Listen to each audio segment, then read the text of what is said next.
آفاق کے ہر گوشے میں قرآن سنا کر دم لینا۔ السلام علیکم ورحمۃ اللہ وبرکاتہ۔ دوستوں، میں محمد علم الدین حاضر ہوں ایک نئے ویڈیو کے ساتھ۔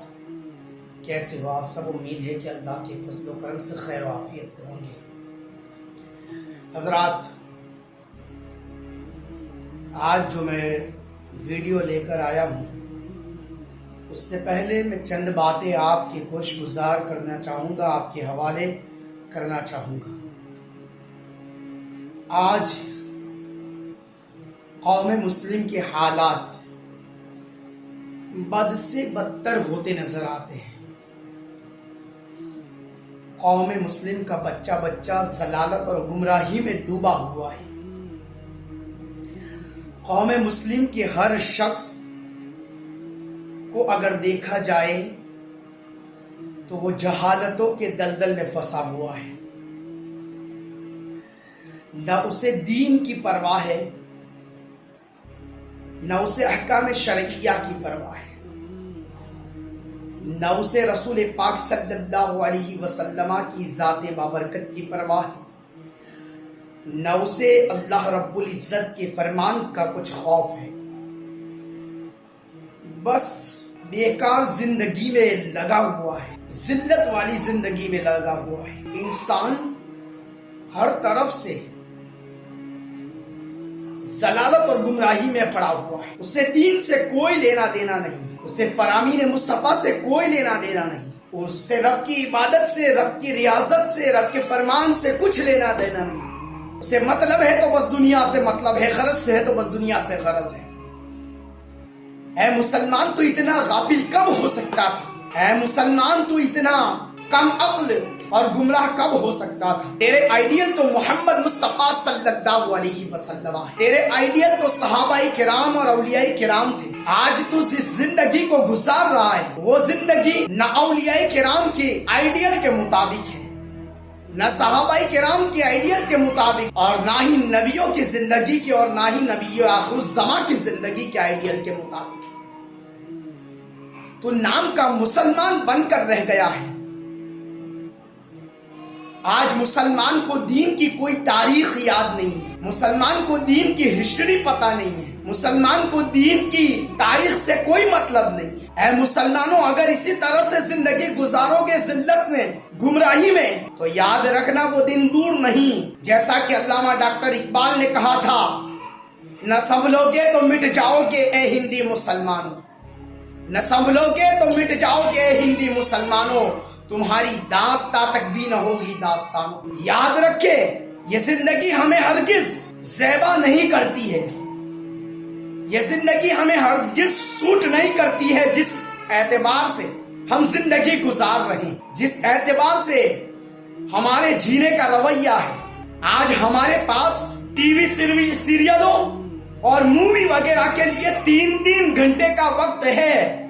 ایک وقت میں بیٹھ کر ہم 3 گھنٹے اس چیز کو دے سکتے ہیں، مگر ہمیں اس بات کا خیال نہیں ہے وہ نماز جو ایک وقت کی نماز میں زیادہ سے زیادہ 20 یا 25 منٹ کی ہوتی ہے، وہ ہمارے لیے دشوار ہے، وہ ہمارے لیے سخت ہے۔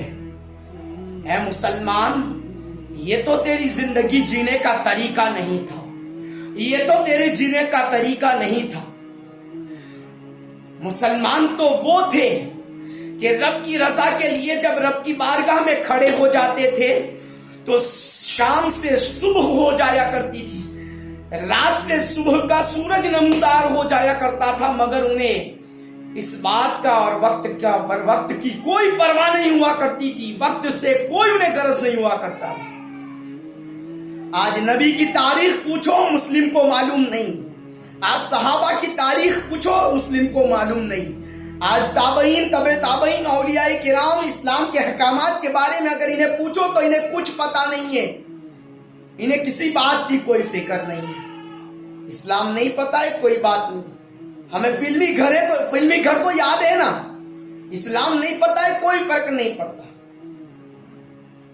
ہمیں ان گمراہوں کی سٹوریز تو یاد ہے نا، ان گمراہوں کی ہسٹری تو ہمیں یاد ہے نا، یہ ساری باتیں یاد ہیں، مگر وہ باتیں جو ہمیں یاد رکھنی تھی اللہ کے نبی کی ذات کو یاد رکھنا تھا، اللہ تبارک و تعالیٰ کے فرمودات کو یاد کرنا تھا، احکام شرعیہ کو اپنی زندگی میں یاد رکھ کر اسے اتارنا تھا۔ یہ ساری چیزیں یاد نہیں ہیں، یاد ہے تو دنیا داری یاد ہے، یاد ہے تو دنیا کی غرض یاد ہے، بس اس کے علاوہ ہمیں کوئی مقصد نہیں ہے کہ دنیا کیا کرتی ہے۔ ہم تو اپنی موج میں زندگی بتانا چاہتے ہیں، ہم تو اپنی مستی میں زندگی گزارنا چاہتے ہیں۔ مسلمانوں یاد رکھو، یہ تمہاری زندگی نہیں ہے۔ ماہ ربیع النور شریف کا مہینہ ہے، پیارے مصطفیٰ صلی اللہ علیہ وسلم کی آمد کا مہینہ ہے، مگر مسلمان اس سے بے خبر ہے۔ ماہ ربیع الاول تو پتا ہے، مگر ماہ ربیع الاول کس سے منسوب ہے یہ نہیں پتا ہے۔ جس کے صدقے میں زندگی ملی ہے اس مصطفیٰ پیارے کی ذات کو یاد نہیں رکھتا ہے۔ کیا یہی مصطفیٰ پیارے سے محبت ہے؟ کیا یہی مصطفیٰ پیارے سے عشق اور لگاؤ ہے؟ میں آپ سے ایک واقعہ لے کر آپ کے سامنے آیا تھا، لیکن چونکہ دل کے پھپھولے جل اٹھے، سینے کے داغ سے اس گھر کو آگ لگ گئی، گھر کے چراغ سے۔ میں بات کر رہا ہوں جنگ موتا کی۔ اکثر مسلمان تو جنگ موتا کے تعلق سے جانتے بھی نہیں ہوں گے، یہ جنگ موتا نام ہی پہلی بار سنا ہوگا بہت سارے لوگوں نے۔ جنگ موتا وہ جنگ ہے جو کفاروں کے درمیان اور مسلمانوں کے درمیان بڑی سختی سے لڑی گئی تھی، جس میں بہت سارے مسلمان بھی شہید ہوئے تھے۔ اس جنگ میں میرے آقا شریک نہیں ہوئے تھے، وہ آپ کے چند صحابہ کے ساتھ مدینہ منورہ میں موجود تھے۔ میرے آقا صلی اللہ علیہ وسلم نے ایک دستہ بھیجا تھا اس جنگ کے لیے، جس کے سپہ سالار حضرت جعفر طیار تھے۔ حضرت جعفر طیار کے ساتھ ایک دستہ بھیجا تھا۔ سخت ترین جنگ ہوئی، بہت شدت کے ساتھ جنگ ہوئی۔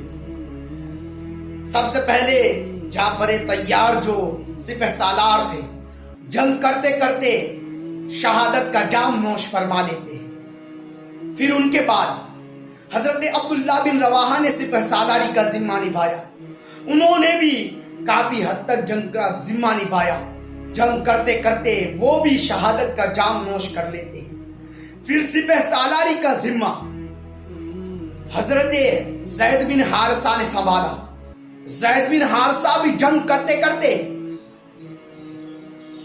شہید ہو جاتے ہیں۔ بالآخر جنگ کا ذمہ سیف اللہ حضرت خالد بن ولید نے سنبھالا۔ حضرت خالد بن ولید نے جب سپہ سالاری کا ذمہ سنبھالا، جنگ ہوئی، شام تک جنگ ہوئی۔ جنگ بڑی شدت سے ہوئی، اور شدت جنگ کے بعد بہت سارے مسلمان بھی شہید ہوئے، مگر اللہ تبارک و تعالی نے اس جنگ میں مسلمانوں کو فتح مبین عطا فرمائی۔ حضرت خالد بن ولید کے ہاتھوں پر جنگ کی فتح ہوئی۔ آپ جانتے ہیں یہ سارے صحابہ شہید کیوں ہوئے تھے؟ یہ سارے صحابہ دین کی سربلندی کے لیے، دین کی اشاعت کے لیے، دین کو ہم تک پہنچانے کے لیے شہید ہوئے تھے، مگر افسوس کہ یہ مسلمان ان کی شہادت کو بھول چکا ہے۔ افسوس کہ یہ مسلمان ان کی دی ہوئی قربانی کو بھول چکا ہے۔ مسلمانوں، ان کی قربانی کو بھولنا یہ ہرگز نہیں صحیح ہے، اس لیے کہ آج جو ہم اسلام کا لبادہ اوڑے ہوئے نا، یہ انہیں شہدائے کرام کی زندگی کا صدقہ ہے، یہ انہی کی عطا کا صدقہ ہے کہ آج ہم مسلمان ہیں۔ ہمیں اسلام کو سمجھنا ہوگا۔ بالآخر جب جنگ ہو گئی، میرے آقا صلی اللہ علیہ وسلم مدینہ میں بیٹھے تھے، جنگ تو ہوئی، مگر اس کا ایک اور پہلو میں آپ کو سمجھانا چاہتا ہوں۔ آج بہت سے لوگ محمد عربی صلی اللہ علیہ وسلم کے علم غیب کا انکار کرتے ہیں، آپ کے علم غیب کا انکار کرتے ہیں، اور جب آپ کے سامنے باتوں کو پیش کرتے ہیں تو آپ خاموش ہو جاتے ہیں۔ کیوں؟ بھائی دین سے واقفیت ہی نہیں ہے۔